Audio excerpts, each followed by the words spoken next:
(1978년) 부산, 한 소녀가 유괴됩니다. 가족들은 절박한 심정으로 점집을 찾아 헤매다 역술인 김도사를 만나게 되죠. 보름째 되는 날 연락이 오겠는데요. 누가 얘? 유괴범이요. 그는 공기룡 형사만이 아이를 구할 수 있다고 지목합니다. 공 형사님 사주에 많은 우리 꼭 은주를 살릴 수 있습니다. 뜻하지 않게 사건을 맡게 된 공 형사는 처음엔 김도사를 범인으로 의심하죠.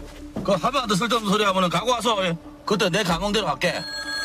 하지만 그의 예견이 하나씩 맞아떨어지면서 조금씩 사건의 실마리를 찾아가는데요. 김도사 말이 딱 맞다, 아이가. 보름째 연락 온다 안 가더나. 그러나 범인은 접선 장소와 시간을 바꿔가며 수사에 혼란을 가중시킵니다.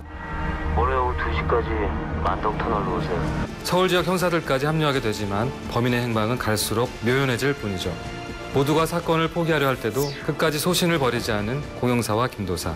그들만의 아주 특별한 합동 수사가 펼쳐집니다. 형사님들, 은주가 아직 살아있다고 믿고 계시죠? 숨겨진 실화를 재조명해낸 곽경택 감독의 순도 높은 범죄 영화. 덕은무비의 선택, 극비수사.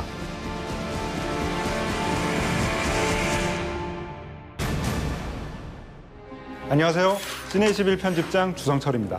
영화 감독 민기동입니다. 극비수사는 곽경택 감독의 12번째 장편 영화입니다. 1997년 억수탕을 시작으로 어느덧 데뷔 20주년을 맞은 충무로의 대표적인 중견 감독이죠. 하지만 많은 사람들은 곽경택 감독의 작품 중에서 단 한 편의 영화를 떠올릴 것 같은데요. 바로 2001년 작품 친구입니다. 7, 80년대 부산을 배경으로 삼은 친구는 동창생들의 우정과 비극적인 운명을 다룬 영화죠. 당시 830만 흥행 돌풍으로 조폭 소재 영화의 전성기를 이끌었었는데요. 극중 명대사들이 숱한 유행어를 낳기도 했었죠. 하와이로 가라. 네가 가라. 하와이. 하지만 영화 친구 이후 곽경택 감독은 잠시 주춤한 행보를 보이기도 했는데요. 그가 다시 대중과 평단의 긍정적인 시선을 돌려받게 되는 작품이 바로 극비수사라 할 수 있겠습니다. 극비수사는 1978년을 떠들썩하게 했던 정여주 양 유괴 사건을 소재로 한 영화입니다. 전 국민의 관심을 받은 사건이기도 했고 2번이나 연속 유괴가 일어났던 기구한 사연이기도 했죠. 저 역시 영화 준비 때문에 당사자분에게 인터뷰 취재를 요청한 적이 있는데요. 정중히 거절받았던 기억이 있습니다. 그래서인지 이 영화 제작 소식을 들었을 때 더없이 궁금하고 반가웠던 기억이 납니다. 이 사건의 당사자인 정효주 양이 무사히 살아 돌아왔다는 사실은 모두가 알고 있는 사실이잖아요. 그래서 처음부터 이 영화는 스포일러를 떠안고 시작할 수밖에 없는 작품인 거죠.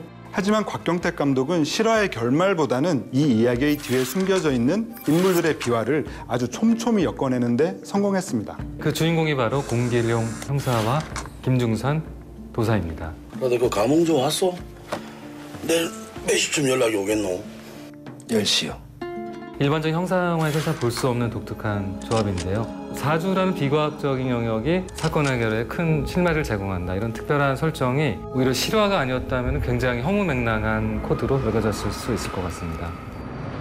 한편으로는 우리나라 영화이기에 가능한 설정이기도 하죠. 영화 살인의 추억에서도 짧은 에피소드로 무당이 등장하거든요. 요 얼굴들 중에 그놈 있어. 범인.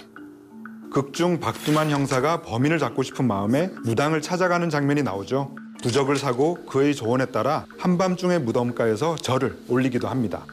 비록 영화 속에서 무속인을 다루는 방식과 비중은 제각기 다를지라도 한 가지 공통점이 존재합니다. 바로 절박함과 간절함이라고 볼 수 있겠습니다. 마음의 준비를 단단히 하시는 게 좋겠습니다.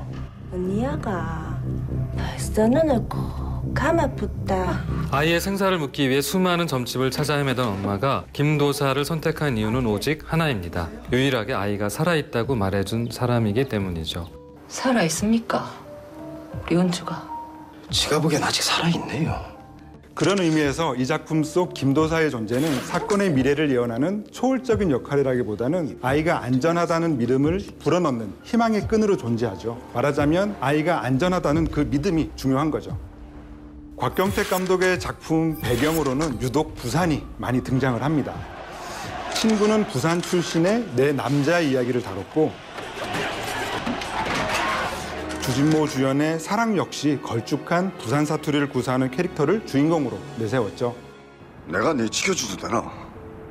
좋다. 나도 네 지켜줄게. 고향이 부산이어서 그러신지 이번 작품에서도 마찬가지로 옛 부산의 아주 작은 디테일들 그리고 세밀하게 포착해내는 장기를 유감없이 발휘했습니다. 그리고 당시 서울에 대해서 지역민들이 가지고 있는 묘한 컴플렉스를 유머로 승화시키는데도 아주 탁월한 솜씨를 보여주고 있습니다. 저 역시 부산에서 유년 시절을 보냈기 때문에 간짜장에 계란 후라이가 없다고 하는 그 설정을 보면서 아주 박수를 쳤던 기억이 있습니다. 깐짜장 하나 시키는데. 한짜장 하나 왔잖아요. 계란 후라이가 없는데. 그런 거 원래 없거든요? 부산뿐만 아니라 서울의 7, 80년대도 아주 사실적으로 재현해낸 프로덕션 디자인이 눈에 띄었는데요. 특히나 방송국 앞에서의 범인 추적 시퀀스가 대표적입니다. 범인을 기다리는 아이의 고모, 또 맞은편 도로에 잠복하는 공영사, 그리고 방송국 앞 수많은 인파들까지 꽤나 복잡한 인물 동선을 모두 롱샷으로 잡아냈습니다. 카메라 앵글 사이즈가 넓을수록 그 안에서 신경 써야 할 비주얼적인 요소들이 더 많아지는 법인데요. 시대가 갖는 역사성과 공간감을 충분히 살려내면서도 추적 시퀀스의 스릴을 잃지 않았습니다. 시각적인 요소뿐만 아니라 다양한 청각적 장치의 활용도 굉장히 인상적이죠. 거실에서 범인의 전화를 받는 가족의 떨리는 목소리. 대체 원하는 게 뭡니까? 은주는 잘 있습니까? 우리는 암만 돌아면... 그리고 둘의 대화를 도청하는 공영사의 모습. 당시 수사에 사용된 장비라고는 구식 녹음기와 무전기가 전부였습니다. 하지만 자극적인 장면이나 그 흔한 액션씬 하나 없이도 극의 긴장감을 구축하는 데 충분했죠. 극비 수사의 중심 인물을 연기한 두 배우, 김윤석과 유해진의 연기를 빼놓을 수가 없겠는데요. 두 사람 다 모두 개성이 강한 캐릭터들의 소유자들인데요. 이번 영화는 굉장히 절제된 연기를 통해서 흥미로운 케미를 보여줍니다. 그중에서도 저는 유해진 배우의 변신이 가장 놀라웠습니다. 그동안 유해진 배우는 언제나 코믹하고 유쾌한 모습으로 기억돼 왔었죠. 이것만 기억하면 되는겨. 그런데 그가 극비 수사를 통해서는 아주 인간적이고 서민적인 모습을 보여줬습니다. 그는 청빈하고 소신 있는 역술가이자 아직은 절대 희망을 잃으면 안 돼요. 한 가정의 따뜻한 아버지로서 관객들의 공감을 자아내는데 성공했습니다. 저 역시도 유해진의 코미디보다 진중한 매력을 더 높이 사게 됩니다. 배우 김윤석 역시 극비 수사를 통해서 자신이 가장 잘할 수 있는 연기를 보여줬다는 생각이 듭니다. 사실 형사 역할이 김윤석 배우에게 새로운 모습은 좀 아니었을 텐데요. 야, 4885. 너지? 추격자에서는 출장 안마소를 운영하는 전직 경찰로 등장해서 완벽한 카리스마를 선보였고요. 송기태! 넌 내가 잡을 거요. 알겠냐? 거북이 달린다에서도 시골에서 탈주범을 잡으러 달리던 필사적인 형사의 모습을 그려냈죠. 그래서 그가 다시 형사 역할을 맡는다고 했을 때 기대와 우려가 교차됐던 게 사실인데요. 영화를 다 보고 나니까 아, 역시 김윤석이구나 라는 생각이 절로 들었습니다. 오랜만에 아주 토착적인 부산 사투리를 구사했던 것도 매력으로 다가왔던 것 같습니다. 아니 지금까지 협조 한 번 안 하고 그래 납다가의 해가 있더만은 너가 유괴당해도 있다고 말해! 극비 수사는 사건이 해결된 후에 인물들의 일상을 다소 길게 보여줍니다. 간단한 에필로그 몽타주쯤으로 여겼던 장면들에 꽤 큰 공을 들인 셈인데요. 세상의 이름 없는 진짜 주인공들에 대한 예찬을 담아낸 아주 매력적인 마무리입니다.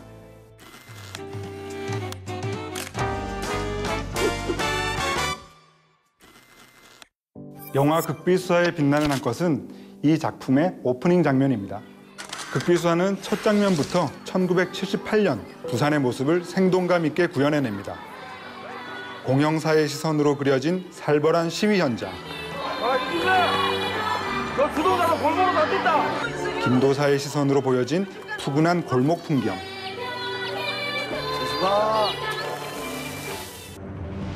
그리고 동시에 서민과 권력층의 모습을 오버랩시키면서 당시 한국 사회의 한 단면을 임팩트 있게 담아낸 몽타주죠.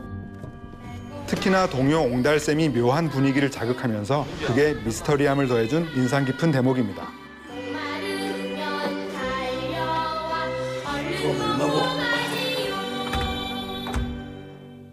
영화 극비수사에서 가장 탐나는 한 씬은 공영사와 김도사가 갈등을 벌이는 장면입니다. 아이가 유괴된 지 33일째, 사건은 해결될 기미가 보이지 않고 두 사람의 갈등은 깊어져만 갑니다. 왜 그러세요? 귀신 신하라 까먹는 소리 그만 좀 안 할래? 이게 찾는 기가 범인은 도사가 잡는 게 아니고 형사가 잡는 기다. 네 그 개또 같은 감흥이나 주짓 나불대는 걸로 잡는 게 아니고! 터진 입이라고 말 함부로 하지 마시오. 나도 이래 내 전부를 걸었어. 서로의 정체성에 대한 근원적인 불신을 퍼부어대지만 사실 두 사람 모두 아이를 찾고자 하는 간절함만은 한결같습니다. 지금 저한테 남은 건 딱 하나. 소신.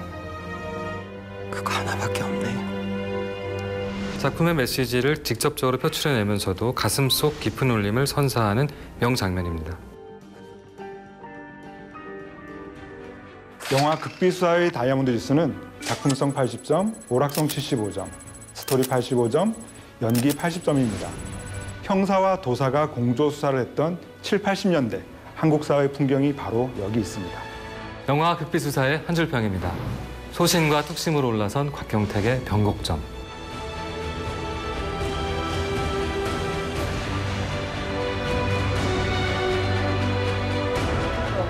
이게 찾는 기가